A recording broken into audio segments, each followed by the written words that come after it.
I'm out and about this beautiful Saturday morning in Phoenix, Arizona.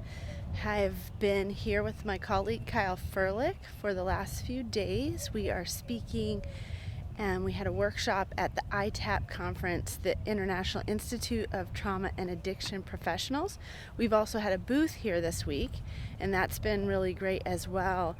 Our goal here has been to just find those therapists who would be interested in learning more about the life model, who would be interested in going along this journey with us at CFT Institute, where we are partnering with Life Model Works to bring the life model, the neuroscience and biblical Christianity merging together, helping us understand how to live out our lives joyfully and coming from our truest and best identity, so that we can be truly who we are created to be on the earth. So we have networked with some amazing clinicians, some professionals, both pastoral sex addiction therapists and certified sex addiction professionals as well. So it's been really wonderful. And I'm excited today to kind of recap some of the things we talked about in our workshop yesterday. Our workshop was well attended. We enjoyed networking with those who came to the workshop during the workshop and then also following. I just love getting to connect with people who get as excited about all of this as Kyle and I do. And so we've had a wonderful time doing that. My name is Monica Maurer. If you haven't listened in before, I am both a therapist and supervisor, as well as the director of the Center for Transformation Institute. And at the Center for Transformation Institute, we are partnering with therapists for personal and professional growth. We believe, as I know if you are a therapist and you're listening to this, that we all believe that we have blocks in our own development. We're human, and we can't see ourselves except through the lens of how others see us and how we perceive others see us, how we perceive God sees us. And so we are looking for our relationships to help us figure out who we are in the world and how to be.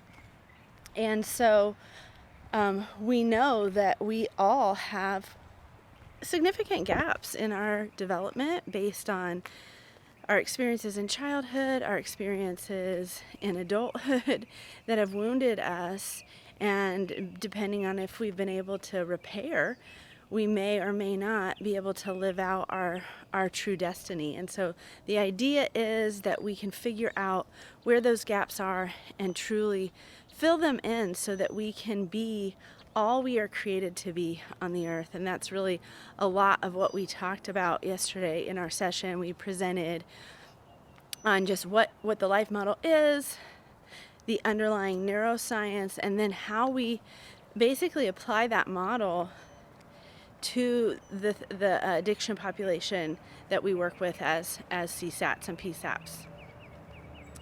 And so it was wonderful. It was an ability to kind of put all of that detailed information out there, but with an audience who understands a lot about these concepts already. So it triggered some good conversation about really what's going on in our rooms as therapists and what we need in order to really help clients grow. And it's not just about the clients, it's also about us. But the end game is, how can we help the people sitting in front of us not just grow for themselves, but for their families? How can our clients get what they need so they can be who they want to be for their community? And so we will talk a little bit about that in this episode, just in terms of what joy does for the brain.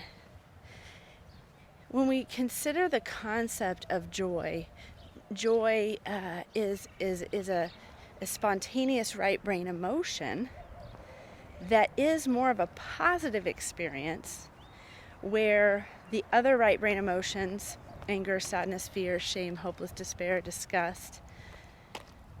Those emotions are spontaneous right brain emotions, but they're troubling emotions, they're upsetting emotions.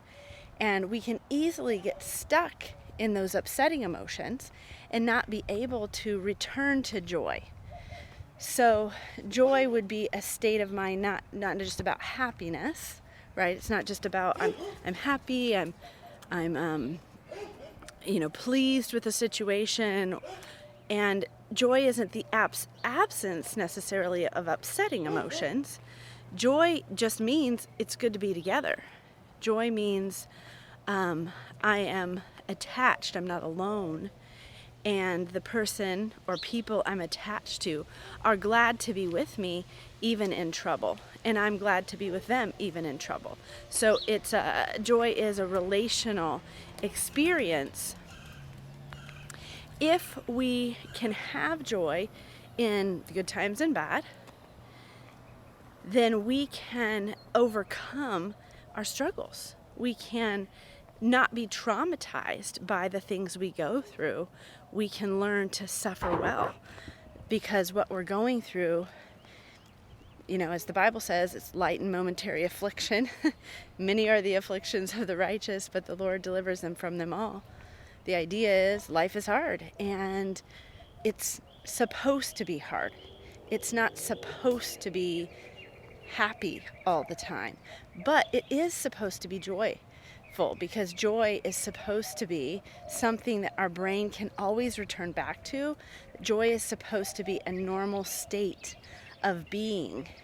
And so if joy becomes a normal state of being because we're able to mature and fill in our gaps and figure out how to do that with a community, with an individual or a community, then we can be grounded in that state and return to that state and really learn to live our lives from that place, so that even in the most troubling times, we can get to that place and be at peace in all circumstances, which is what the Bible says, that we can have peace that passes understanding. We can be thankful in all circumstances.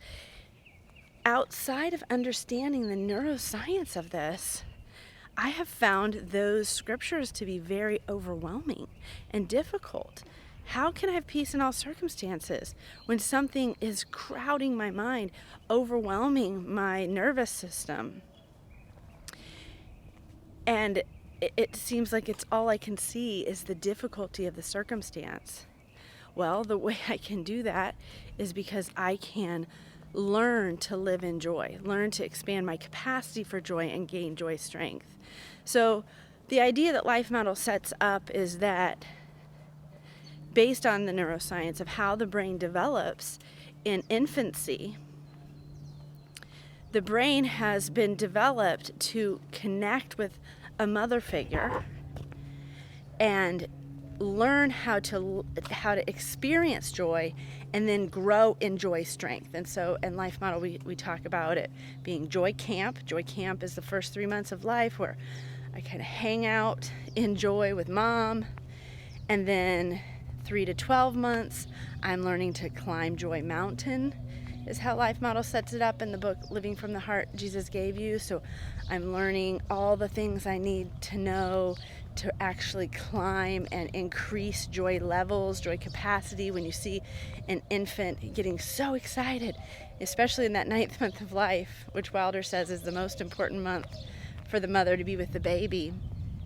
Babies at that age are laughing. You can look at pictures and videos on social media, on the internet, of babies at that age just it being elated, and laughter is joy overwhelm. It means the baby is climbing Joy Mountain and is getting to a place of overwhelm and then needs to rest. But next time the baby comes back for more joy, the baby is climbing even higher up the mountain. And then they're in the second year of life, the terrible twos we often call them, the baby is learning to return to joy. So we, go out on the trails into the difficult emotions of anger, sadness, fear, shame, hopeless despair. And a baby at that age is raw in those emotions, and it's unprecedented. They're experiencing high levels, and that's where we see the temper tantrums, and we call it the terrible twos. But then in that year, mother is supposed to be modeling for baby how to return to joy from upsetting emotions. And so baby is learning how to venture off into the abyss of all these emotions, but then return to a place of joy camp and continue to climb Joy Mountain. And so we want to see that in that third year of life. And I think as therapists, what's happening is clients are coming into our office and they have never learned these things. They never got the experience of having a mother who is able to build joy with them, build a joy camp and climb Joy Mountain and return to joy. And so when that hasn't happened, as therapists, we have this opportunity to help clients return to joy from upsetting emotion and help them learn to what it even is to experience joy. And so this is one of the concepts that we have as therapists, is that we can do right brain psychotherapy. Shore has written a wonderful book on that. And Dan Siegel talks about it in interpersonal neurobiology as well, that as therapists, we can sit with our clients and we can actually do an allo-parenting, like a reparenting experience. We serve as a substitute for people who have never experienced joy. They may be experiencing this for the first time in our offices, which is quite a privilege and an honor and a responsibility to learn and grow in how we experience that, so that we can then offer that to the brains around us who really need it.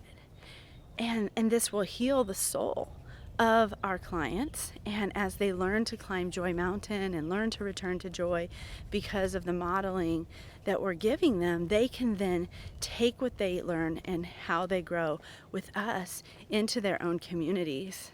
And that is such a privilege that we can be a part of as therapists. So I'm honored to be in this role of talking with you all about these things, and I look forward to the continued conversation.